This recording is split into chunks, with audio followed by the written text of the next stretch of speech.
ઉત્પાદક સંઘની નિયામક મંડળીની ચૂંટણીના અન્વયે 16 મતદાર મંડળોમાં કુલ 50 ઉમેદવારી પત્રો રજૂ કરાયા.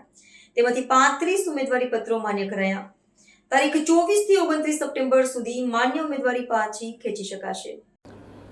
બનાસકાંઠા જિલ્લા સહકારી દૂધ ઉત્પાદક સંઘની નિયામક મંડળની ચૂંટણીના અન્વયે આજરોજ ઉમેદવારી પત્રોની ચકાસણી કરવામાં આવી.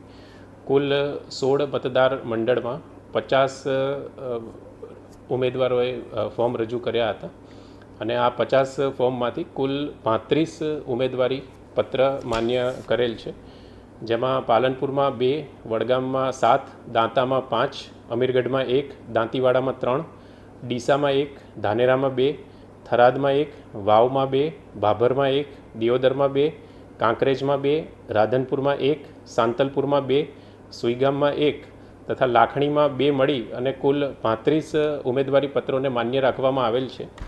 માન્ય ઉમેદવારી પત્રો તારીખ 24 સપ્ટેમ્બરથી 29 સપ્ટેમ્બર સુધી પાછા ખેંચી શકાશે.